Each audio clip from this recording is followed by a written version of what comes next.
Halo, saya Raham dan selamat datang di Gamer Weekly, di mana kami akan merangkum berbagai berita menarik selama 1 minggu ke belakang ini.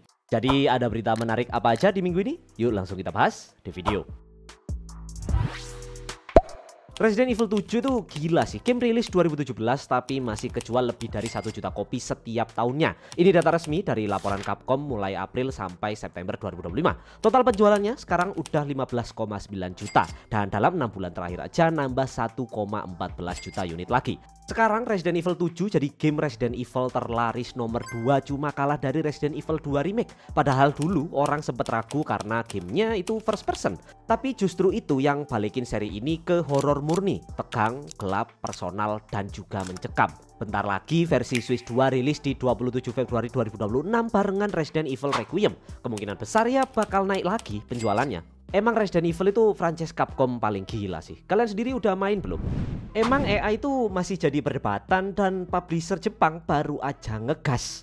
Content Overseas Distribution Association atau CODA, organisasi yang mewakili publisher besar kayak Aniplex, Bandai Namco, Studio Ghibli, Square Enix, Kadokawa sampai Shueisha resmi ngirim surat ke OpenAI.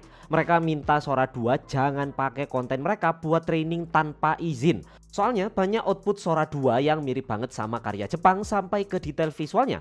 Dan dihukum Jepang ngambil materi buat training aja udah bisa kena pelanggaran hak cipta. Jadi bukan cuma soal hasil akhirnya doang.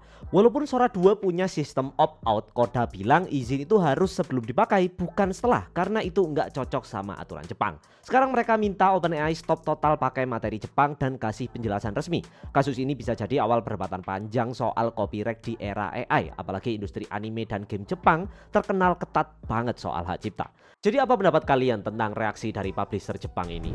Game mobile Chaos Zero Nightmare ini jadi contoh yang langka, di mana developer sampai minta maaf ke pemain karena penulisan cerita mereka dan bakal dirombak total, padahal gamenya belum sebulan rilis. Jadi game ini tuh kena kritik karena jalan ceritanya dianggap membingungkan dan fokus karakternya itu kurang jelas. Banyak pemain protes soal alur cerita yang kayaknya nggak konsisten dan terlalu dipaksain. CEO-nya Young Soo Kim sampai buka suara dan minta maaf. Kim bilang mereka sadar ceritanya itu belum matang, protagonis nggak nonjol tapi tetap nekat rilis karena tekanan waktu. Ditambah lagi tim penulis sempat ganti dan banyak intervensi internal yang bikin plot makin berantakan. Sekarang mereka lagi rombak total ceritanya. Rencana mereka ke depan, cerita itu bakal balik fokus ke karakter utama dan nuansanya dibuat lebih gelap biar lebih kuat lagi. Update cerita versi revisi ditargetkan rilis paruh pertama tahun depan. Jadi ya mungkin kalau kalian suka sama cerita yang sekarang, nikmatilah. Menurut kalian sendiri gimana?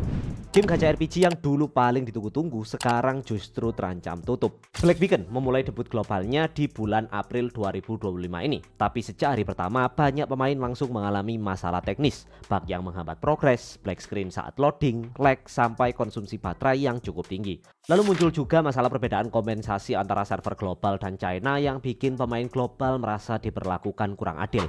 Meskipun akhirnya ada penyesuaian, kesan awal ini udah terlanjur menempel dan untuk game baru impresi awal itu krusial. Di sisi lain, komunikasi dari developer dianggap kurang responsif. Update yang diharapkan bisa memperbaiki kondisi juga terus tertunda tanpa jadwal jelas. Pendapatan globalnya pun ikut menurun dengan cepat beberapa minggu setelah rilis, bahkan sampai cuma beberapa dolar per hari dari data yang kami cek di AppMagic. Komunitas juga mulai khawatir karena muncul laporan soal perpindahan kantor dan staf yang mengundurkan diri, yang bisa menjelaskan kenapa perbaikan berjalan sangat lambat. Padahal dari sisi cerita banyak pemain setuju kalau pondasi gamenya kuat, tapi potensi tanpa eksekusi yang stabil ya hasilnya jadi seperti ini. Jadi gimana menurut kalian tentang Black Beacon? Setelah ditunda sekali, GTA 6 mundur lagi rilisnya. Awal rencana rilis Mei 2025 tapi batal, mundur ke 26 Mei 2026 dan sekarang mundur lagi ke 19 November 2026. Ya ini nggak cuma pengaruh ke GTA-nya aja tapi hampir semua game lain.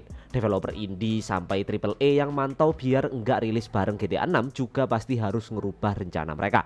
Dengan penundaan lumayan panjang selama hampir 6 bulan dari jadwal lama atau 1 tahun dari sekarang, Rockstar ternyata masih butuh waktu ekstra buat bisa moles kualitas gamenya biar bisa memenuhi standar yang diharapkan fans dan mereka sendiri. Mereka juga menyampaikan permintaan maaf atas delay ini dan di saat yang sama bilang kalau mereka sebenarnya juga super antusias buat para pemain akhirnya bisa menjelajah negara bagian Leonida dan balik lagi ke Vice City versi modern.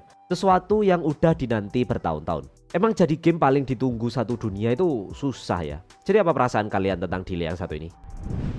Jadi itu dia berita-berita menarik seminggu ke belakang ini seputar dunia game. Apakah ada berita menarik yang terlewat dan ingin kalian bahas? Langsung aja taruh di kolom komentar. Jangan lupa like, share, dan subscribe kalau kalian suka dengan konten seperti ini.